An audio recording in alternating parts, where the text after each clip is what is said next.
많지 않은 경우지만 학부모가 선생님한테 소리를 크게 지르기도 하고요. 욕을 하기도 하고 험악한 표정이나 말로 협박을 하기도 합니다. 저도 여러 번 겪었고요.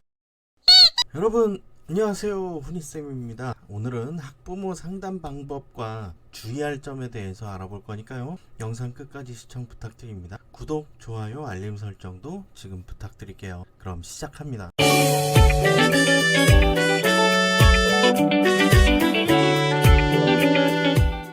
학생이 문제 행동이 발생했을 때 학부모 상담을 진행하게 됩니다. 담임선생님뿐만이 아니라 학생부 선생님들도 함께 학생에 대한 상담을 진행할 수 있죠. 학생의 문제를 학부모가 평가받는 느낌이 들게 하면 상담이 진행이 되지 않는 경우가 많습니다. 거부감을 가지고 상황을 모면하려고 하는 학부모님들이 계시거든요.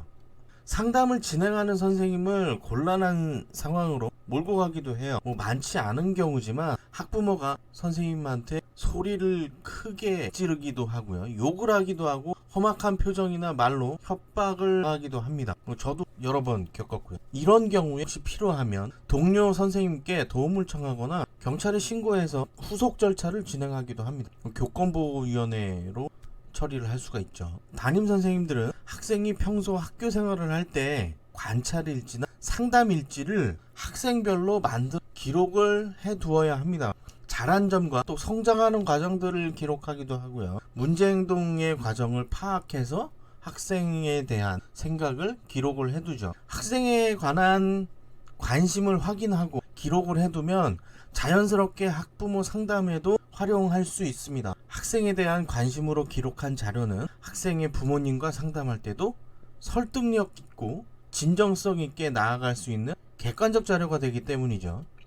학부모 상담을 진행할 때 개인적인 문제에 대해서 보호받는 느낌이 들도록 별도의 장소에서 진행하는 것을 추천을 합니다. 미리 학부모님과 상의를 통해서 시간하고 장소를 정하고 별도의 공간에서 상담을 하시는 거죠. 학부모님과 선생님들은 학생의 교육적 성장을 위해서 협력하고 조력해야 되는 관계임을 느낄 수 있게 상담을 하는 게 가장 중요하고요. 지속적으로 학생의 성장에 도움을 줄 수 있도록 전화나 이메일, 밴드 이런 것들을 통해서 소통을 평소에도 하는 것이 좋습니다. 평소에 라포 형성이 문제 행동이 발생했을 때 처리할 때에도 도움이 되기 때문이죠. 상담을 시작할 때 문제 행동이나 부정적인 면에 관해서 먼저 이야기를 하고 시작을 하게 되면 거부감이 드는 경우가 많습니다. 따라서 시작할 때에는 긍정적인 면을 제시하고요. 잘했던 또 개선되어서 좋은 일들 이런 것들을 먼저 제시를 하죠. 평소에 라포 형성이 중요하다고 조금 전에 말씀드렸는데 이런 내용들로 먼저 소통을 하는 상황을 만들어 주시고 이후에 문제 행동에 관한 내용을 이야기하기 시작을 하는 거죠. 학부모 입장에서는 긍정적인 면하고 부정적인 면을 받아들이게 되니까 거부감도 덜하게 되고 나름 객관적으로 학생을 평가하고 있구나 라고 판단할 수 있게 됩니다. 아까 말씀드렸던 평소 기록한 관찰일지나 상담일지를 바탕으로 구체적인 상황을 이야기하면서 상담을 진행합니다. 학부모에게 관련한 상황에 대해서 어떻게 생각하는지 중간중간에 질문과 답변을 주고받으면서 학생에 관한 피드백을 제공을 하고요.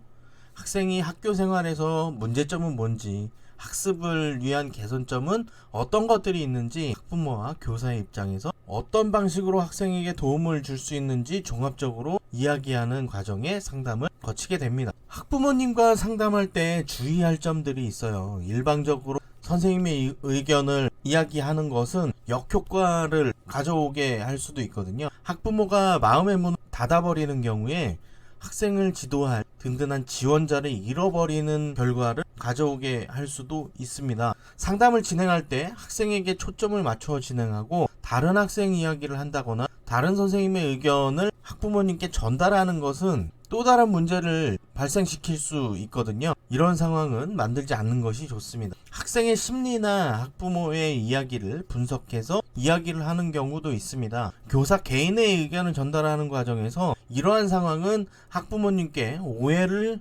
하게 하실 수도 있거든요. 분석해서 가치 판단을 제공하는 이런 이야기들은 가급적 하지 않는 것이 좋습니다. 상담 과정에서 또 오해가 생기게 되면 의견 충돌이 발생하기도 하거든요. 이 과정에서 학부모님의 감정이 상하실 수도 있고 해결하기 어려운 것으로 변화되기도 합니다. 선생님은 학부모와 함께 학생에 관해서 관심을 가지고 있음을 공감할 수 있도록 안내를 해주시고 학생의 교육적 성장을 위해 든든한 지원자인 학부모님과 공감하고 소통하는 과정을 거칠 수 있도록 합니다. 오늘은 학부모 상담할 때 주의할 점에 대해서 알아보았습니다. 영상 시청해 주셔서 감사합니다.